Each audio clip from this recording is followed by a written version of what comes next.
ኤፍራታ ከያፌት ጋር አደረች። እራት ግብዣ አድርጎላት ከሱ ቤት አደረች። ቤዛ ከእስር ቤት ተለቀቀች። ይገርማል። ናታን የኤፍራታ ፍቅረኛ ያፌት እንደሆነ ሲያውቅ በጣም አበደ፣ በጣም ተናደደ። ይገርማል። ልቡ ተሰበረ። ናታን በጣም ያሳዝናል። ነገር ግን ኤፍዬ በሱ ምክንያት ነው እዚህ ነገር ውስጥ የገባችው። ሰላም ሰላም፣ ውድና የተከበራችሁ የቻናል የቤተሰቦች እንዴት ናችሁ? ደህና ናችሁ ወይ? ከኔ ጋር ሁሉም ሰላም ነው። ለዚህ ቻናል አዲስ ከሆናችሁ ሰብስክራይብ ማድረጋችሁን እንዳትረሱ፣ እንዲሁም ነባር ቤተሰቦቼ እንኳን ደህና መጣችሁ። ዛሬ ሐረግ ድራማ ክፍል 65 ተለቋል። በዚህ ክፍል እንግዲህ የሚያስጠላ ነገር ታይቷል። እሱ ምንድን ነው እንግዲህ ቤዛ ከእስር ቤት ተለቃለች ማለት ነው። እህቷን ለማስገደል ሰው ቀጥራ የግድያ ሙከራ ሞክራ ዛሬ ግን በያፌት ምክንያት ከእስር ቤት ወጥታለች ማለት ነው። ይሄ ደግሞ በጣም ከባድና ያው የሚያስጠላ ነገር ነው። ቤዛ በዚህ ልክ መለቀቅ አልነበረባትም። ነገር ግን የያፌት እጅ ስላለበት ምንም ማድረግ አልተቻለም። ይሄ ሁሉ ነገር ያደረገው ቤዛ ከእስር ቤት ወጥታ ጽንና ናታንን ሰርጉ ላይ እንዲታደሙ ለማድረግ ነው። እሱም ደግሞ በሂደት የሚፈልገው ነገር ሁሉ እየሄደለት ይገኛል ማለት ነው። ኤፉዬ እያለቀሰች ነበረ። እንግዲህ እያለቀሰችበት ባለችበት ሰዓት ሎሌት መታ አዲስ ነገር ልትነግራት እንደምትፈልግ ስትነግራት ምንድን ነው አውቃለሁ፣ ባትነግሪኝም ጉዳዩን ደርሽበታለሁ። ስለዚህ እኔ አሁን ለዛ ነገር ምንም ግድ አይሰጠኝም፣ ከዛ በላይ የሚያስጨንቀኝ ነገር አለ ትላታለች። እና አንቺ ሰምተሻል ማለት ነው ቤዛ ዛሬ እንደምትወጣ ሰምተሻል ማለት ነው አለቻት። ምን?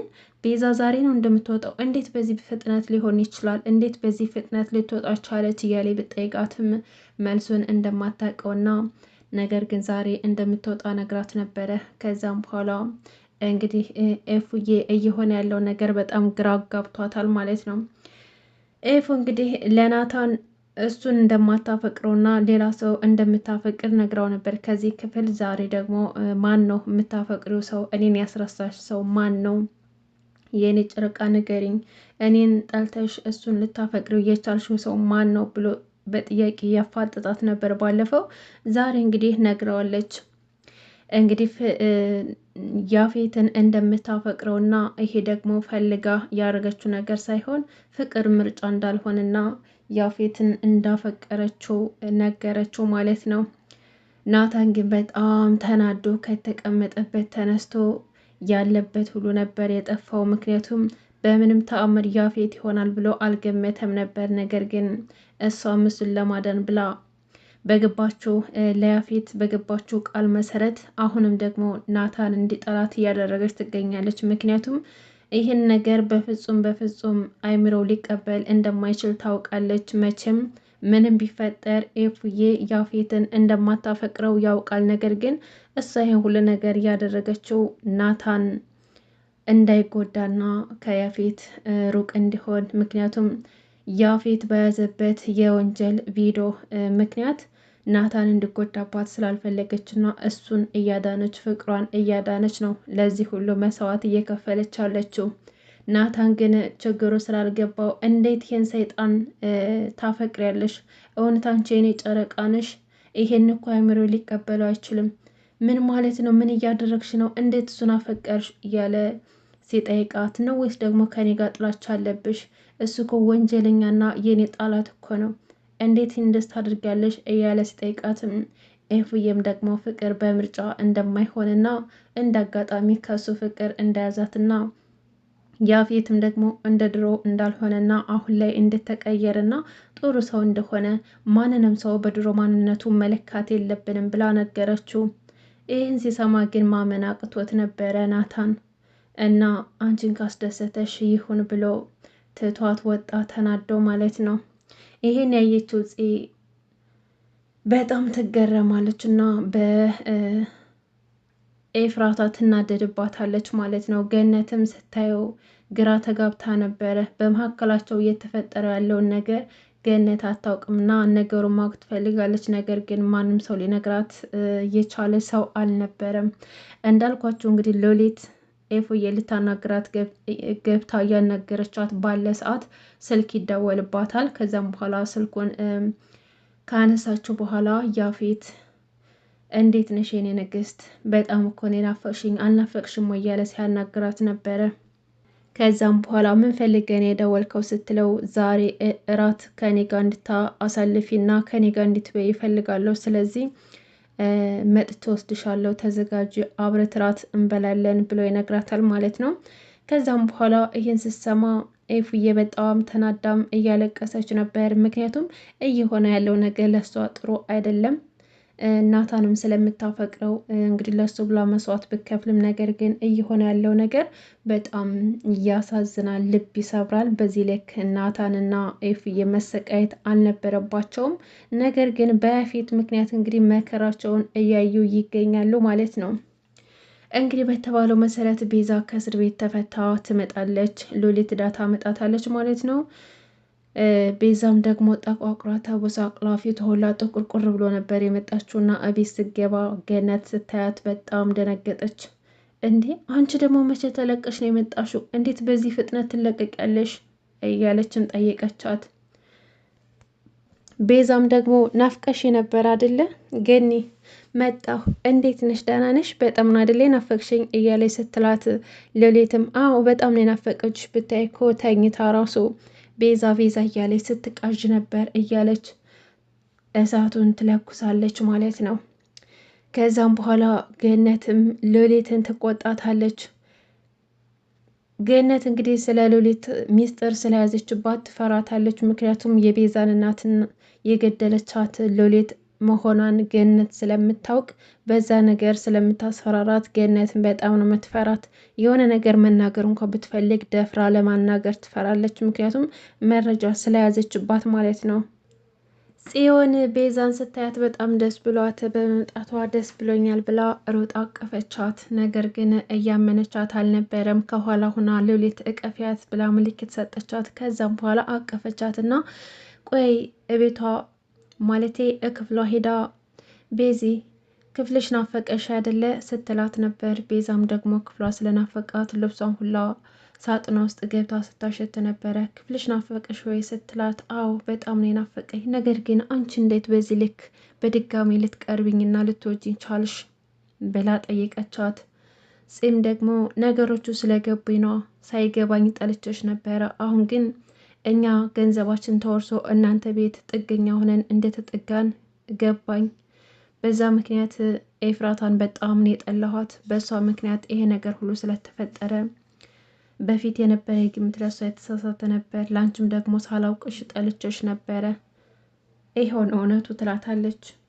እናም ደግሞ በኤፍራታ ምክንያት ወንድሜ ብዙ ስቃዮችን እያየ ነው ትላታለች። ቤዛም ደግሞ ለእሷ አታስቢ፣ አሁን ለወንድምሽ እኛ አለንለት፣ በደከመው ልቡ እኛ ገብተን እንጠግንለታለን፣ እኔ ያለሁለት አንቺም አለሽለት ትላታለች።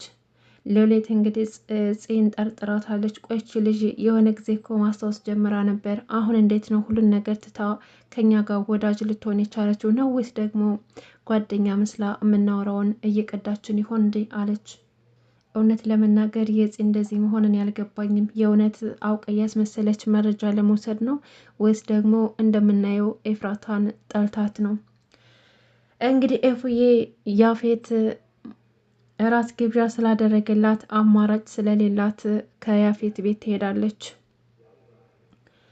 እዛ ምግብ ሲያጎርሳት የኔ ንግስት እንኳን ደህና መጣሽ እያለ አቀባበል ሲያደርግላት፣ ኤፉዬም ደግሞ ቆይ አንተ ለምንድን ነው በሰው ስቃይ የምትደሰተው? እኔ ናታን እንደማፈቅረው ታውቃለህ፣ እሱም ደግሞ በእኔ እንድተጎዳ ታውቃለህ።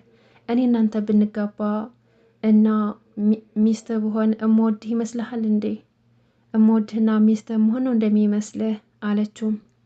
ያፌትም ደግሞ እሱ ምንም ችግር የለውም፣ ዋናው ነገር የኔ ሚስት መሆንሽ ነው፣ ደግሞ የኔ ፍቅር ይበቃናል፣ ከዛም በኋላ አንቺ ቀስ በቀስ ትወጅኛለሽ እያለም ነገራት። ለመሆኑ ለናታን እኔ እንደምታፈቅሪ ስትነግሪው ምን ነበር የተሰማው? እንዴት ነበር ያሳየው አክት? ምን ሆነ እያለ ሲጠይቃት ፊቱ ላይ ያለውን ጭካኔና ከንግግሩ አይታ ኤፍራታ በጣም ተናዳ ምግቡን ቶሎ ቶሎ መብላት ትጀምራለች። አረ ተረጋጊ እንዴ እንዳያንቅሽ እንጂ ቶሎ ቶሎ ስለበላሽ መልሱን ላለመለስ ነው አይደለ? ተረጋግተሽ ቢ ይላታል። እሷም ደግሞ መልስ ሳሰጠው ቶሎ ቶሎ እየበላች እሱን ስታየው ነበረ። በእውነት ለመናገር ኤፉዬ በጣም ነው የምታሳዝነው። ለናታን ብላ እየከፈለችው ያለው ዋጋ ወይ ናታን አልተረዳት ወይ ደግሞ ይሄ ያፌት ጨካኝ አሁንም ጭካኔውን እንደቀጠለ ነው ማለት ነው። ናታን እንግዲህ በጣም ብዙ ተጎዳ። ኤፍራታ ሌላ ወንድ ማፍቀሯ ሳያንስ ደግሞ ያፌት እንደሆነ ሲያውቅ በጣም ልቡ ተሰበረ።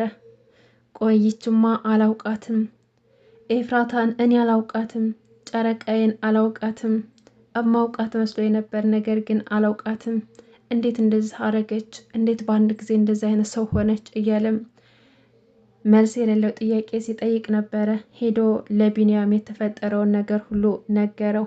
ቢንያምን በሰማውና በነገረው ነገር በጣም ተገረመም ደነገጠም። የሆነ ነገር ከጀርባው እንዳለ ቢንያም ጠርጥሯል። ያለ ምክንያት ያፌትን እንደማታፈቅረውና እንደማታገባው እርግጠኛ ስለሆነ፣ ነገር ግን ቢንያም ኤፍራታ ይህን ያደረገችበት ምክንያት የራሷ ምክንያት ሊኖራት ይችላል። ስለዚህ አንተ ተረጋጋ፣ ሁሉንም ነገር ቀስ በቀስ ልናውቀው እንችላለን። ያንተ እንደዚህ መሆን ትርጉም የለውም። ታውቃት የለ ኤፍራታን ይለዋል። ናታንም ደግሞ እኔ አላውቃትም፣ እማውቃት መስሎ ነበር፣ አላውቃትም፣ ጨረቃዬን እስከ ዛሬ ድረስ አላውቃትም ነበር ማለት ነው። ፊት ለፊቴ አይንን እያየች እኮ ነው ያፌትን እንደምታፈቅረው እየነገረችኝ እያለም ነገረው። በሰማው ነገር ማመን አቅቶታል ቢንያም እንግዲህ ለወንድሙ ለዳጊ ነገረው የተፈጠረውን ነገር ሁሉ። ዳጊ በሰማው ነገር በጣም ደነገጠ። ቆይ ምንድን ነው ከዚህ ጀርባ ያለው? ይህን ነገር ማወቅ አለብን ብለው ተነጋገሩ። የተፈጠረው ነገር በጣም ከባድ ነበር።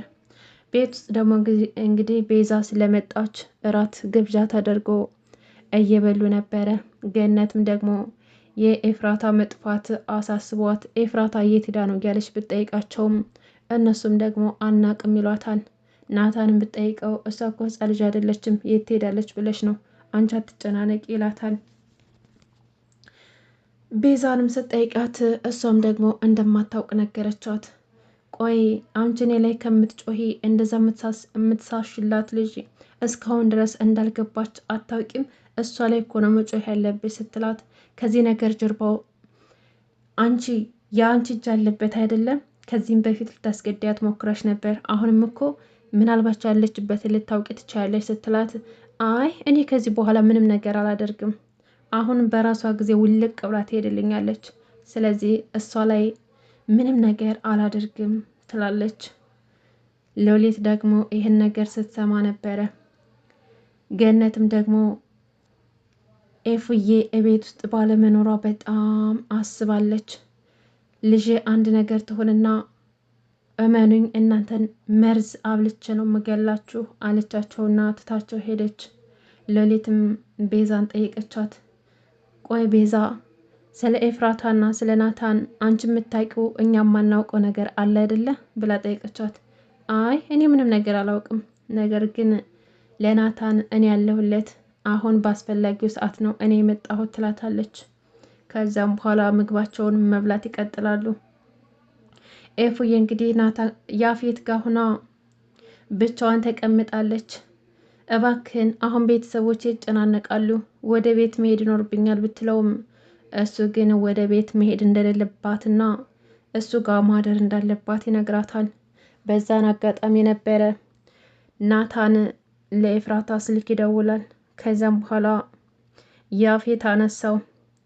ኤፉዬ የት ሆነሽ ነው? እዚህ እኮ ገነት እቤት ባለመኖርሽ በጣም እየተጨናነቀች ነው።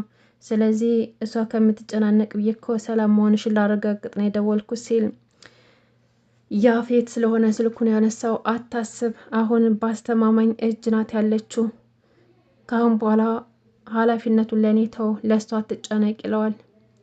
ናታን ይሄን ሲሰማ በጣም ተናደደ። ነው እንዴ? በጣም ደስ ይላል አለው። አረ እባክህ የሆነ ነገር የተቃጠለ ነገር ይሸተኛል። ተናደድክ አይደለ? ተቃጠልክ ይለዋል። ናታንም ደግሞ እመነኝ እኔ በጨረቃዬ ደስታ አልናደድም። እኔ የምናደደውና አንተ ለህይወት የምትፈራው ግን ኤፍራታ ያለቀሰች ቀን ነው። በአንተ ምክንያት እንባዋ የወረደ ቀን እመነኝ አልለቅህም። እዛው ያለህበት ቤት ነው እስከነ ቤቱ እማነድህ እማቃጥልህ ይለዋል።